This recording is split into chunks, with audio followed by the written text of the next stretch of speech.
some of you were invited by your local cluster representative, but yeah, you're welcome to reach out, and we're happy to support in this global kind of matchmaking as well. It's also supported this webinar by 2 projects, so I'll give you the quick intro. One project that's supporting is the Every1 project. The objective of this project is to enable all European citizens to actively engage in the digital energy transition. It's a bigger horizon project with the partners across 7 different EU countries. What we do in this project is to identify knowledge gaps within digital energy, develop learning materials and pathways, and then facilitate different networking and hopefully also matchmaking and market creation. So in case you're in the digital energy market, you're very welcome to reach out to us in connection with this project. Then we can hopefully support some further action through this venue. There's also another project called SME Beyond that helps facilitate. The objective of this project is to help SMEs in the blue and green sector to expand internationally. So also exactly what this INNOWWIDE funding can help with. This is an Interreg South Baltic project, and the activity focused on going to some fairs in Europe and the Baltic region, and then yeah, basically matchmaking and supporting Baltic SMEs to internationalize both in the Baltic but also beyond is the focus here. So if that sounds like something of interest to you, you're also welcome to get in touch with this project. We have the contact for both in the end, so we will share that. That was a very quick introduction for me, so now we can get to the important part. I will hand over to Anna to take you through the INNOWWIDE. Hello, everyone. As Johan already presented, I'm also a project manager at CLEAN, the Danish Water and Environmental Cluster. And I want to emphasize that I'm not an INNOWWIDE team employee, nothing of that. Share with you our experience with the program, and also I will guide you through the program and the bureaucracy around it, and also what is this about. I will give you some tips and tricks. We'll go together through the application process, and in the end, just for you to know, we will share with you the presentation, and if you have any doubt, you are more than welcome to ask us by the end of the webinar, or even later if some questions arise. You can just ask us, send us an email, and we'll be more than happy to help you. But to start, what is INNOWWIDE? For the ones who are not familiar with the program, can you please just mute? Thank you. It's an EU-funded program that the goal is to support the SMEs or startups from Europe to, or Iceland, Israel, Norway, Switzerland, Turkey, or the UK are also included, to go international.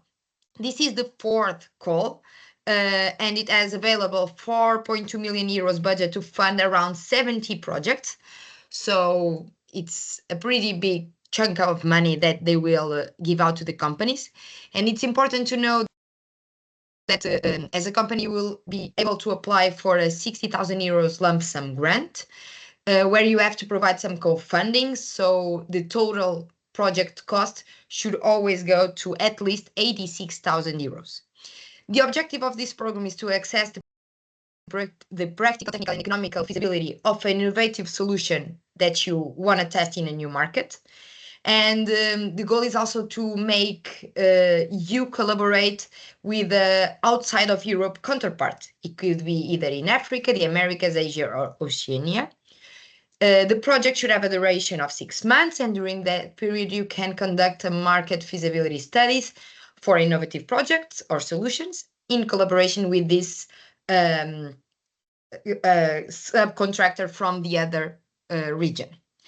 This call will be open on the 25th of September, and it will be open during 2 months, so closing on the 25th of November. The objective of this, as we were saying, is for you as an SME to form cross-continental research and development or business partnerships, or either to check if your product, process, or service might be commercialized in a target market. So it's all about how can you access a new market. Here it's important to emphasize that this fund is specifically for you to apply to conduct a market feasibility project. Is not a research and development, and it's important to emphasize this very clearly, that this is for you to test one of these two options. Either you are in a post research and development commercialization stage, so you already did your R&D project and you want to understand if the solution from the project or your company innovative product can be commercialized in a selected target market. Or you can be in the first stage of all of this, where you are just trying to understand if your project idea will fit the local market or not. So giving you a bit more details, this is what can be considered a feasibility project. So it can be a preliminary technical, market, legal, and or socioeconomic assessment to validate this feasibility of your solution. It can also be the preliminary phase for future international research and development projects, but it's not a research and development project itself. It cannot be a business plan, it cannot be unilateral, and it cannot be exclusively focused on business trips, workshops, or matchmaking events. Now I will go through the application process, and in a later stage I will also explain a bit better what kind of activities can you apply under this project. So for all of you to know, there's the first stage, which is the eligibility criteria. So for you to be even considered, you need to make sure that you comply with these following points. So your application, of course, needs to be written in English, and you need also to include a work plan that is provided by the fund in a mandatory template that they will provide you. And all the declarations need to be signed, but this will be in their website very clearly stated. Also, this is very important to emphasize that the entity who will be submitting the application needs to be an European SME. So it cannot be the international counterpart. That counterpart will be subcontracted after by this SME. So the SME will be the one getting all the money, and then it will be the one contracting the local collaborator to help deliver the project. Of course, you cannot also be in any bankrupt or in a difficult status. We have, if you, I don't know if you want questions right now, but I think there is one if you want them. I think it's, yes, feel free to put your questions along the way. Nanette, do you want to say something?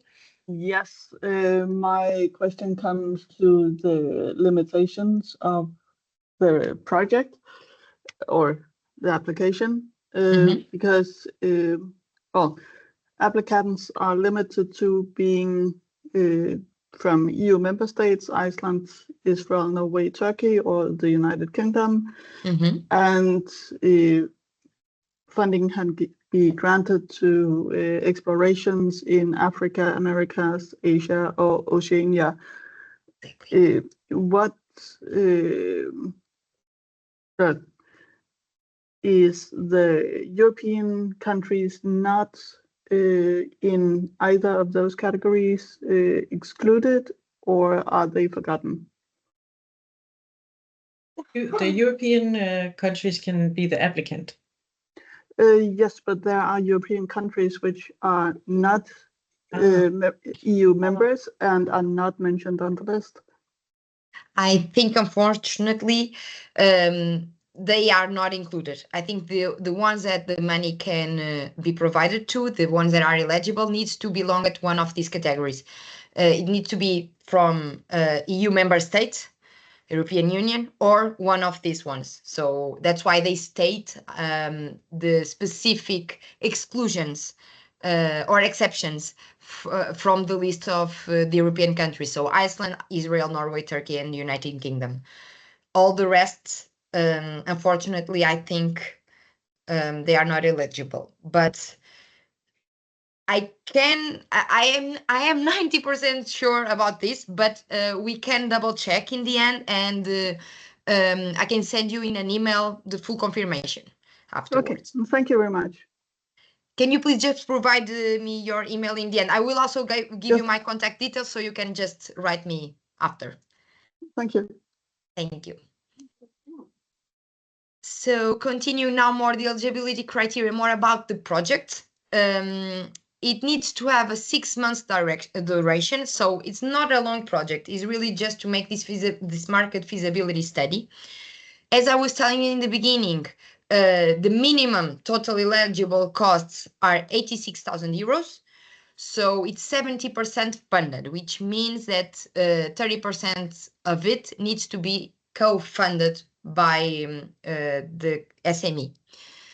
The subcontracting, of course, needs to be above zero because it's mandatory that you have this partnership with the international counterpart, and it needs to be a combination of the eligible activities.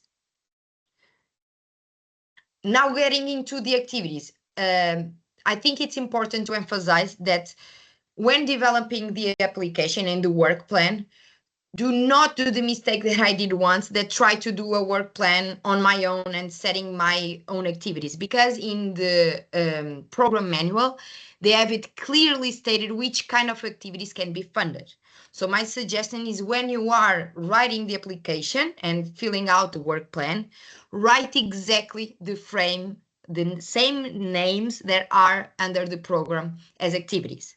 So it's mandatory that you choose at least one activity from categories 1, 2, and 3, and it's optional for you to choose from 4 and 5. Now explaining you what is this. So the mandatory set of activities that you need to choose are from this list on the left. So when you are writing, for example, in the beginning that you want to develop some analysis of the market, don't write analysis of the market. Use this frame exactly as they have it. For example, technology scouting and novelty verification. So use the words that they have, and then you can, of course, explain what you will be doing for your specific project. But as titles, use this framing because INNOWWIDE is very clear saying that these are the only eligible activities that can be used to get some funding. Same with the 4 and 5, but that ones are optional. So as I told you before, you need to choose at least one from 1, 2, and 3. So 1 for 1, 1 for 2, 1 for 3, and so on. Of course, more, but all that you will be putting in your work plan should be named under this list. Then we have the criteria that you use to evaluate a project. The first one is the excellence. And for you to be even considered, you need to score 18 out of 30, a max of 30. And these are the questions that you should go when developing your application. My suggestion is that when developing and in the end, you go through every question and see if you are ticking the box. Because if yes, you have a huge chance of being successful. If not, maybe try to go back and see why can't I answer to this question. So it should be reliable and feasible when it comes to this excellence. It should introduce a comparative business novelty. So when you are going to this new market, you should be really clear what is innovative about this. Why are you going to this market at all? So why is your project and plan actions relevant to this new market? All of these should be super clear when writing the text. Also, why is your product kind of competitive advantage compared to what is already in the market? What are your ambitions, and if they are realistic and well defined? What will be the added value from this overall business strategy? Then the other success criteria is the impact. So you should again go through every question and see if you can tick the box. Is your project realistic? Are you considering the market size, the growth rate of the country? Is there a demand in the country? Because sometimes you can have the best idea in the world, but if it's not required by the market that you are aiming to go, maybe is not the best approach. What will be the added value of the new product? if you have already identified some of the barriers, because I think it's also important, if you know them already, to explain what could that be. Where is the potential to scale up? It's also an important point, because you want to ensure that what you are trying to explore has a potential to be scaled in the future and contribute to the foreign partner too. So make sure that you go through all of this. I'm not going into super detail in all the questions, but you will be provided with this list too. The third success criteria and the last is the quality and efficiency of implementation. You need to score 18 out of 30, and is here more about how are you structuring your project itself, if it makes sense and if things are coherent and aligned. What are your objectives, the outputs, impacts? So make sure that you have a very clear logic framework when developing and presenting your project. It should also be realistic when it comes to the time frame, and also to provide a comprehensive description exactly what are the key milestones, deliverables, the risk management plans, the contingency plans. And also make sure that the staff that you are including in the project can provide some degree of technical expertise and business expertise.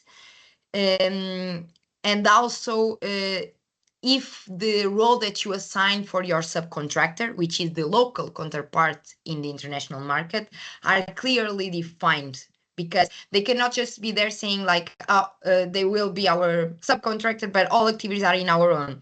On the other way around, the activities should be mainly done by your subcontractor. So you should be the one paying for them to help you to conduct this feasibility study. Again, it's a subcontracting service. This is just some suggestions about what you should focus based on the program manual and also in our experience. If you tick all of these, again, as I was telling you, the chance of success, I think, is very high. And now we will just presenting you, my colleague Johan will present you a case of one of our old members who applied for an INNOWWIDE and got the project and finished the project. And it's just for you to understand how the outcomes sometimes is not what we expect, because this fund is also to evaluate if sometimes it makes even sense to go to a market or not. And it's for you not, for example, be investing a lot of money in a research and development when sometimes it does not make sense, or the other way around. You just find out after your project that it's exactly where I want to go, it makes sense, and now I can go proceed with a more developed project. So Joanna, will give the word to you. Thank you, Anna. Yeah, so basically we just wanted to tell you about one case where they got this funding and used it, kind of how it went. This is a case of a Danish company, Visblue, who applied for the INNOWWIDE funding. Sorry. Yeah, and basically their case was that they had a lithium battery, or they had a battery technology, and they were looking into the Korean market. And the case in the Korean market was that there had been a lot of, or some cases of fires in 2019, which maybe made them think that this could be an interesting market to look at, because their batteries were supposed to be a safer alternative.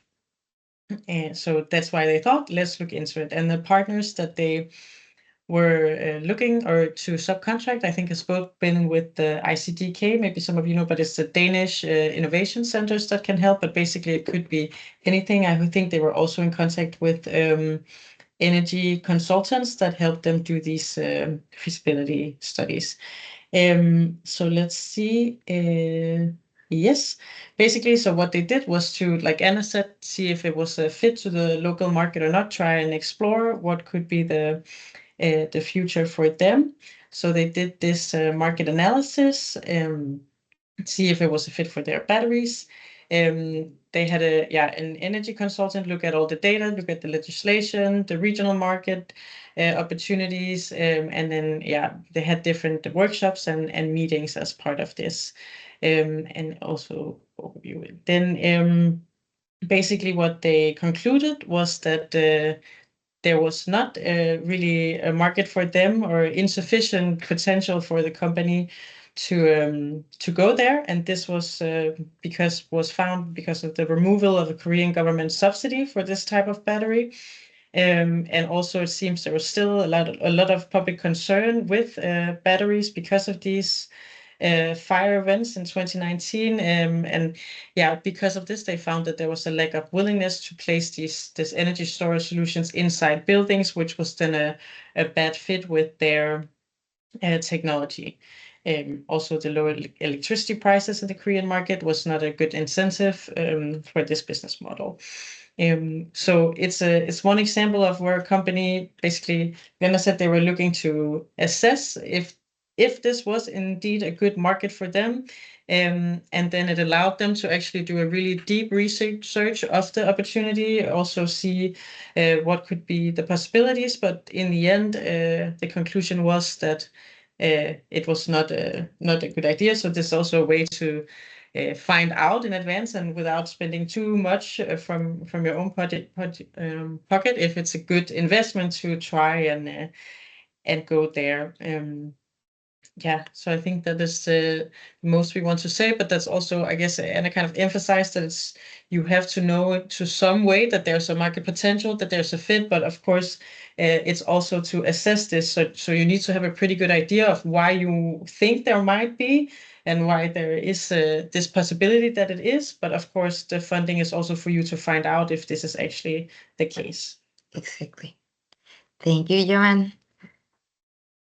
And now we will just finish this more presentation just from our side, because we want also to make it a bit more interactive if some of you are up to that. But I will give you just some practical notes and tips and tricks to succeed in your application. First one is just start early. Don't wait until the last week. It will require the normal bureaucracy of getting the system working. You need to ensure that your subcontractor also will confirm that they are in the process. So you will receive some emails and they also receive some emails. So make sure that you don't delay your submission until last minute. Ensure that your subcontractor is committed. So as I was saying, they need also to accept the emails and sign the letters provided in the system. Make sure that you budget correctly. So you should not apply just for 60,000 euros. You should apply for 86,000 minimum. You can apply for, you can say that the project is valued more. However, you will only get a max of 60,000 lump sum from the program, knowing that therefore you have to have a minimum co-financed of 30%. As I also emphasized in earlier stage, make sure that you combine the activities in a smart way. So include the activities from the sections as they are written there, sections 1, 2, and 3, and if you want from 4 and 5. Be clear and concise. Don't, because you are an expert in your solution. But the people who are evaluating this, sometimes they are not the experts on the technicalities. So make sure that you also do it in a way that everyone can understand exactly what you will be doing in the new market. Then it's also very important to demonstrate the impact. Show why your innovative solution is important to the target market. What is the market size, the social benefits, the SDG relevance even. Highlight this co-creation as I told you. So your subcontractor is not just one partner, it's your partner for the project. So you are creating value together, you are collaborating, you are not just hiring them. Ensure that you are also aware and you made them know that you are aware of potential barriers, because problems can arise. So be also clear how you will mitigate them in case that something not so good happens. Make sure that you go through the eligibility criteria as I presented in the beginning, and this is just in the end. If you get your project, remember that you will have to submit a very strong final report after 6 months to unlock the 30% last funding. So they provide you some money in the beginning if you get the project, and you get the last 30% in the end when you conclude successfully the project. Now we will open the stage for questions, if you have some. And I would also like to, and now I will stop sharing for a bit. If someone here would like to speak up, if you have already an idea of a project that you would like, if you are searching for partners, here you have a stage to try to find your partner or present your idea. So now I would like to have some conversations with you if you would like that too. Deke? Yeah, thank you. Thank you, both of you, for very interesting presentations. I wasn't aware that this was possible. It's really nice and helpful to get it presented in such a, yeah, applicable form so that we can quite start right away.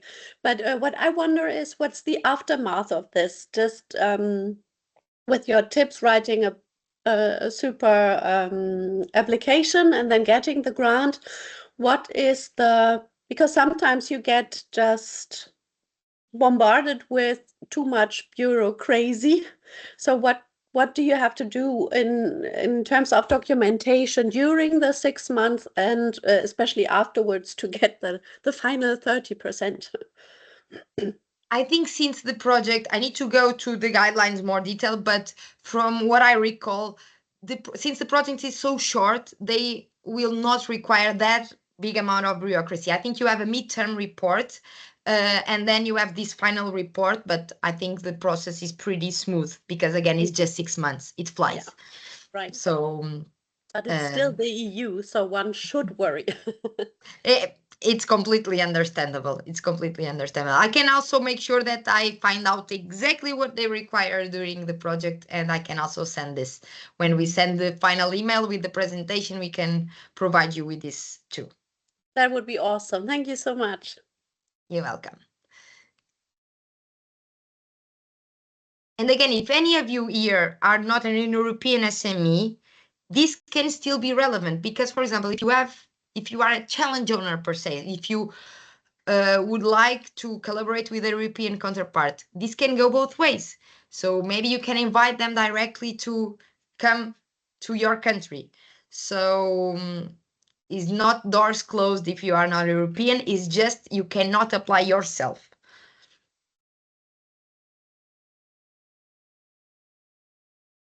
Hello? Yes. Hello. Hi, my name is Laura. Sorry, forgive me. I'm walking my dog. And so No, I'm no outside. problem. And I wanted to ask, we are an SME working on a solution that will eventually be global, but right now we're doing some beta testing and down in the Caribbean and Latin America. So we'll be looking for a European partner who's interested. It's a digital knowledge sharing platform for small scale farmers. The idea is to be able to translate and mobilize knowledge, especially around climate adaptation and climate change practices on the farm. Thank you so And much, Laura. I'm not sure how to go about. Yeah, again, I accessing think it's funding. important that we need to, when doing these collaborations, we need to somehow frame this in a way that is the European solution that will be tested in your market. So maybe if you have a specific need that you would like to explore further, that you are still lacking some degree of development, that's Yes. how you should present for the European counterparts to try to find someone who can provide you this. And maybe it could also be then a door to enter bigger projects in Europe. Thank you. For instance, we've been doing some small collaborations with Wageningen University in the Netherlands. Is something like that a possibility? If it was Or the do other they way have to around, move? yes, because it needs to be an SME from Europe Okay. applying. And then the solution then applies to the market that you outline, the markets. Exactly. So, for example, if you are based in Caribbean, it would apply to your market. Okay. I'm still a little Exactly. confused, but I'll get more information, I guess. So imagine you have you have your own solution, but there's a part of the development of your solution that you are still lacking some degree of technology, some knowledge. Yes. You could have someone from Europe who provides that part that you are lacking, applying, saying that Okay. it will test with you to see how it can be done. But we test in the marketplace. We test in whether it's Latin America or Oceania. That's where we test, yes? Exactly. That is our market. So for instance, if I was looking at for assistance with AI development and a virtual assistant, I could then reach out. You could. Exactly. Oh, Definitely. Okay. Thank you. Now I understand a bit better. I appreciate it. And also, I just opened the space, but in the end, we'll also provide you a little form where we will ask you if you want, if you would like to collaborate with other people or to present an idea, to create a kind of database of the people who are here today, and you can share your contacts, and then we will share this list with everyone who was here. So you can then keep contact if by any chance your match is here. But if now you want to just speak, you can do it, but we will provide this tool in the end too. That's great. Super. Thank you so much. And Celine replied to you, Laura, in the chat, saying that she works for an European cluster supporting SMEs in the digital sector. So she can talk to you to try to find your match. And maybe like a note on that, I also presented, or like earlier, that we also represent the International Cleantech Network. We cannot kind of promise that we have a good contact for you, but that is also kind of why we are here, and we are interested in hearing what you're looking for. So potentially like this, we could ask around with some cluster partners. Again, no promises, but just saying that we're super happy to hear what you're looking for, and then to explore kind of how we can maybe support in finding the right partner for you or contact. So we're also very interested to hear. Exactly. And I will take any support I can get. Perfect. Super, thank you. And just to answer Lubomir in the chat, what do you mean by going through the government system? I'm not sure if I got the question.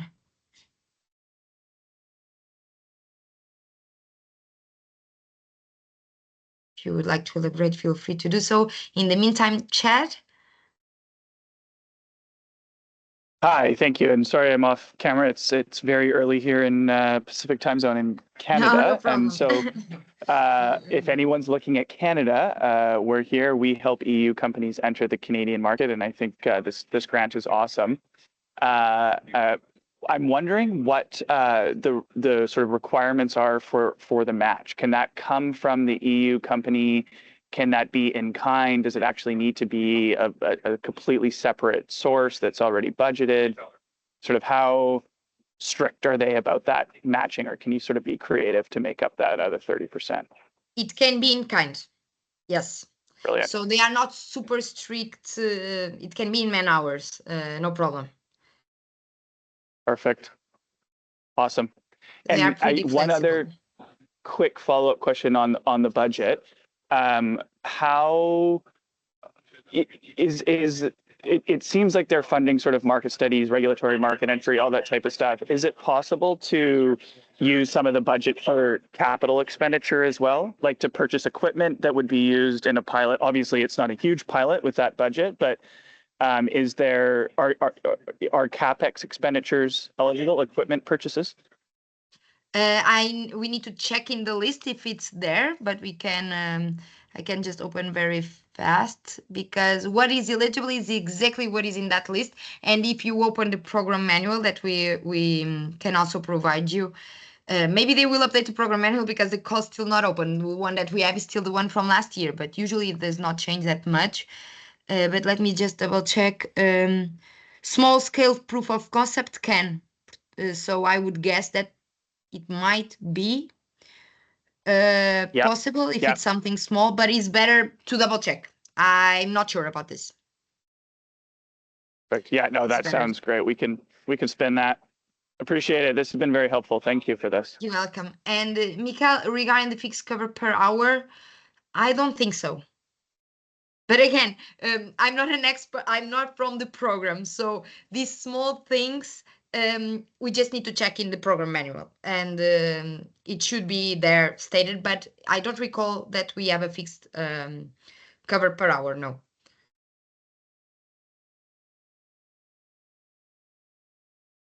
Catherine? Yes, hello. Thank you for this presentation. So my name is Catherine. I work at the Trade Council, the Danish Trade Council in Turkey. And I just have one question about the application. So would we be able, as the Trade Council, send the application on a Danish SME's behalf? It has to be the Danish SME. Okay. Exactly. You can help them, guide them, maybe have a small role when justified. They also allow a third entity to receive some fund, but it needs to be the SME submitting the application. There's no way around that. Right. Thank you. You're welcome. Take it. Yeah, thanks for picking me once again. If I understood it correctly, maybe Chat Rickaby would be a match for us, helping us testing our latest development in the Canadian market. I tried to find you on LinkedIn right now, but I didn't succeed, and I didn't know how to send you a message directly. So maybe we could just get in touch to talk. Maybe in the chat you can select the direct option, or you can send the email, your email chat, or but we will share the list after if you put your details. So, but Perfect. Yeah, I'll put my email in the chat, and absolutely anything Canada, we are here. Yeah, perfect. That sounds awesome. Thank you, Chad. You can find me on LinkedIn also. Are you on LinkedIn? I am, yeah. So I'll look for you on LinkedIn as well. Sounds good. Thank you so much. Now, maybe I will just share my screen with the QR code for you to fill out this form where you can put your data, and then we can create this database of contacts that we can make a shareable Excel that everyone can go there and see, for example, do your own matchmaking. So if you provide us with your details, we will put that in an Excel, and you can, for example, go there and see, I'm interested, and you can contact the person directly if this sounds something useful for you. Can you see my screen? So it's just a very, in the beginning, it's just asking you if you found this useful, this information, and then you can provide your contact details. I will give you a couple of minutes to do this, and we will still have the floor open to any questions, but just in the meantime, I think that from the interaction that we are seeing, it seems great that some matches could be done. It would be amazing if you would introduce your details in a way that we can facilitate this. So please scan the QR code. I promise it's super fast.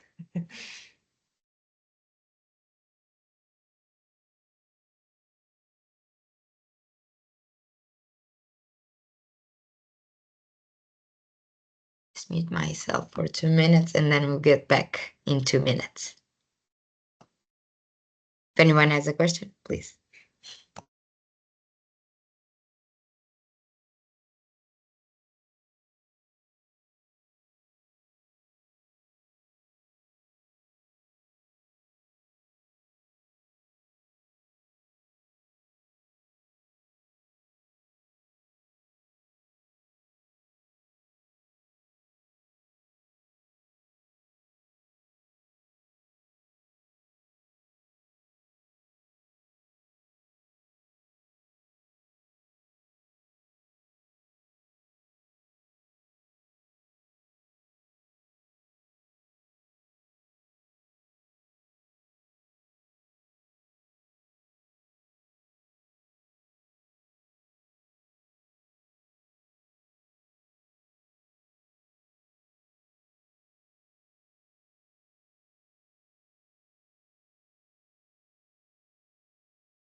All right. Can you just give me a sign if you are done? A thumbs up?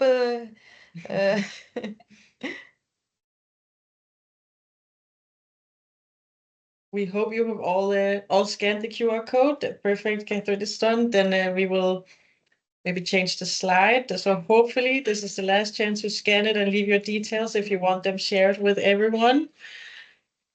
Again, we will also send the presentation. Yeah, so then you can do it. So you can do it after. Yeah.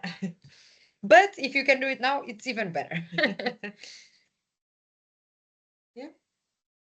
And wait, this takes a bit. Then we will just round off. We can, we just want to show you the last slide with the contacts. You have Anna's and my own email here. We will share this, so you're welcome to reach out and get in contact with anything. And of course, we will send the slides, and along with the follow-up on a few questions that we promised to check, you will receive that by email. And then we just included also the links for these 2 projects. So if you are interested in any of those, please connect with those projects as well and see how they might also support you in the internationalization.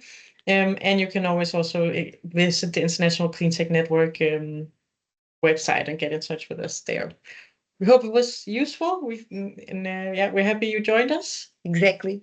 It was not too long, and we also hope that it's a good thing for you to get good information during a short period. But again, if you have any questions afterwards, please just send them to us. And if we don't know the answer, we will make sure that we find out.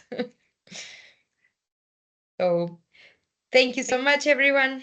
Have a great day. Thank you. I hope that Thank you can you. submit some good applications. Bye. Thank you. Bye, thanks. Bye-bye. Thank you so much. Bye.